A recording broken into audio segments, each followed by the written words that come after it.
Puertas de salida cerradas con candado para que nadie se pueda colar y ahorrar en seguridad.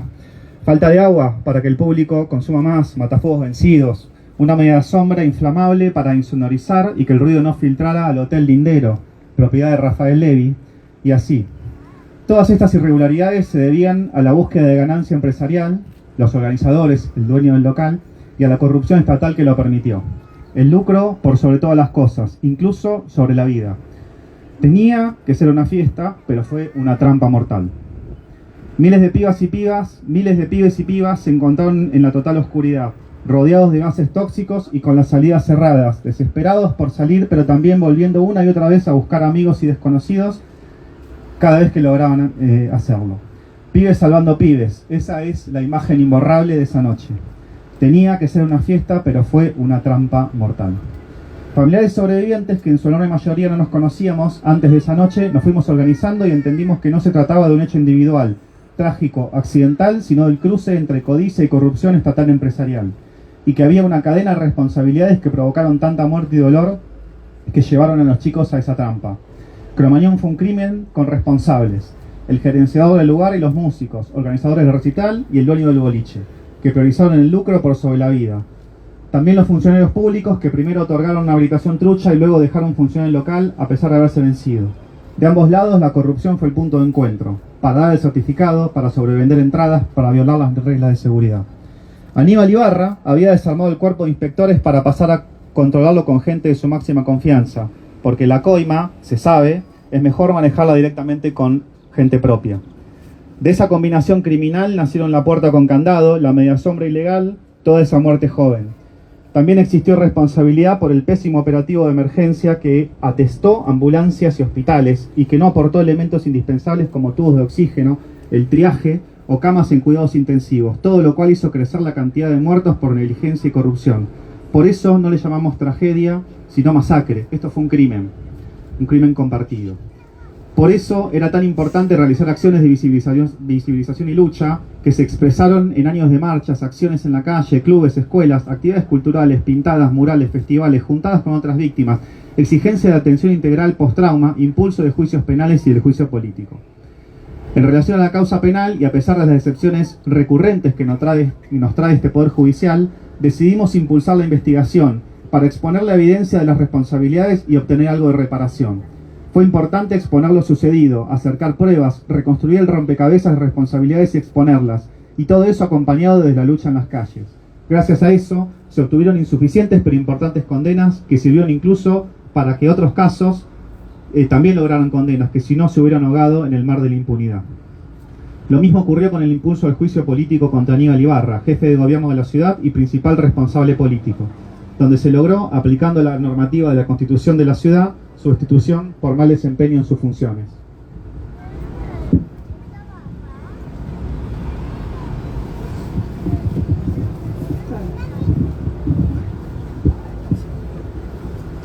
Debimos construir espacios de debate y consenso, difíciles pero imprescindibles en medio del dolor y de operaciones donde el poder político, amparado por la mayor parte de los medios masivos de comunicación, intentó construir una imagen negativa de las víctimas que luchamos.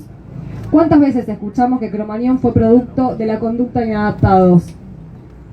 Como si no adaptarse a la norma fuera condición exclusiva de la juventud y no de funcionarios y empresarios que poco han demostrado adaptarse a las normas que podían evitar Cromañón. ¿Cuántas veces hemos escuchado afirmar que en el baño del boliche funcionaba una guardería? La repetición de ese mito fue infinita, tanto como para lograr que se instalen los sentidos comunes de nuestra sociedad que al día de hoy en muchas ocasiones lo sigue afirmando.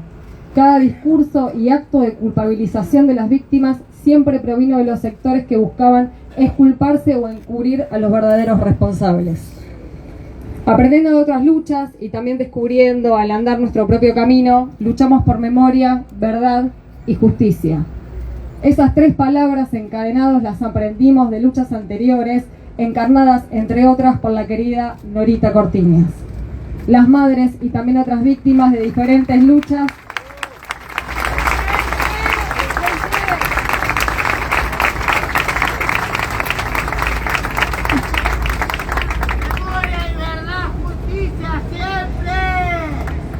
y también otras víctimas de diferentes luchas que tienen en común la responsabilidad evidente del Estado y la necesidad y el derecho de las víctimas a organizarnos y reclamar. Entendemos que sin solidaridad, palabra que parece para muchos haber pasado de moda, es imposible construir con otros. Con el tiempo, entendimos que la justicia, tal como la imparte el Poder Judicial, era necesaria pero no suficiente. Que la justicia para nosotros y nosotras significaba mucho más que algunas condenas ejemplificadoras. Si detrás del crimen Cromañón hay una lógica empresarial, estatal. Para que haya justicia por el hecho Cromañón debemos desactivar esa lógica, desarmar la Argentina Cromañón. En esta democracia que parimos sufriendo cada día vale, cada muerte duele, 194 vidas jóvenes nos interpelan. Más de 10 años discutiendo con funcionarios y legisladores de la ciudad la importancia de que la ley de reparación integral no venciera, que reconozca a todas las víctimas sin inequidades y que estuviera a la altura de las reparaciones que con justicia víctimas de otras causas han obtenido. Cada vez nos obligaron a rediscutir todo, como empezando de cero, entrampándonos en un lugar revictimizante. Presentamos al menos 4 proyectos de ley.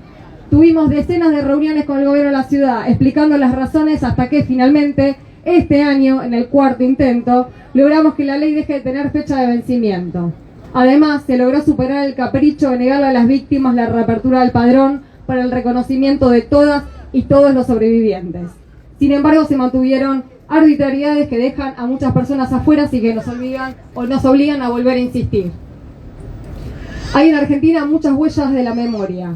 Murales, zapatillas, árboles plantados, una estación de subte. Pero esas huellas deben confluir en un espacio de memoria. Por eso luchamos por la expropiación del local que fue Cromañón, rescatarlo del horror y reconvertir en vida y memoria. Eso se hizo mucho más urgente cuando supimos que, inexplicablemente, los jueces le devolvieron las llaves de Cromañón a Rafael Levy. Y este empresario condenado comenzó a destruir las cosas de nuestras víctimas, a tirar todo lo que había quedado dentro del boliche. Levy, el dueño oculto detrás de las empresas offshore, seguía siendo un protegido del poder. Fueron 2 los proyectos de ley de expropiación presentados en la legislatura porteña, ambos desoídos por el macrismo. Durante 4 años volvimos a empezar en el Congreso Nacional, hasta que finalmente en 2023 se sancionó casi por unanimidad la ley de expropiación de Cromañón para que sea un espacio para la memoria. El diputado Milei, oh sorpresa, se ausentó en esa sesión. La gran demora del Poder Ejecutivo para reglamentar la ley hizo que hoy, 2 años después, sigamos esperando que la expropiación se concrete. Tenemos un derecho que no es solo de las víctimas, sino que es un derecho que tiene toda la ciudadanía, pero principalmente lo tiene la juventud. El 30 de diciembre del 2004, la policía puso vallas en la esquina de Mitre y Ecuador. Y allí la gente colgó remeras, mensajes, velas, zapatillas. Así se constituyó el espacio conocido como Santuario, donde están las fotos de las víctimas. Punto de reunión por los siguientes 20 años. Hoy, gracias a la lucha, es lugar histórico nacional. Su construcción está atravesada por modificaciones estructurales y espaciales, y sigue siendo lo que es por el sentido que le hemos dado y reforzado. Los murales, esculturas, trabajos de mosaico o cerámica durante este tiempo, sus colores, sus formas y sus frases cuentan que estuvimos y que estamos, construyen un relato acerca de qué sentimos, qué pensamos, qué deseamos. Es el territorio de la memoria y de las prácticas para que esa memoria suceda, pero no es el único. Nuestro territorio también son las movilizaciones, la presencia en tribunales, la legislatura porteña, el Congreso de la Nación, Plaza de Mayo y otros espacios donde ponemos el cuerpo y la propia voz en la lucha cotidiana. La cultura es un bien público, un derecho de todas y todos. En este ejercer el derecho a la cultura hay una construcción de identidad fundamental, desde donde se fortalece lo colectivo, donde diferentes subjetividades rotas por la masacre intentamos juntar pedacitos de historia para crear otras novedosas. Cada vez que intervenimos, sobrevivientes y familiares, no pensamos en eventos, sino en acciones destinadas, entre otros objetivos, a producir cambios, a reformular la forma en que la cultura se gestiona. La murga Los que nunca callarán fue un claro ejemplo de esto, como las muestras fotográficas, los festivales, los encuentros, los abrazos.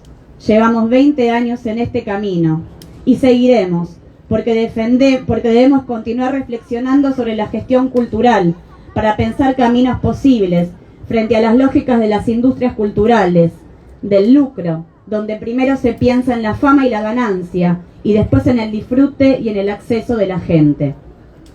Acordamos en que el arte es trabajo y para ello se hace urgente pensar en las responsabilidades y las dinámicas mediante las cuales esos trabajos se ejercen.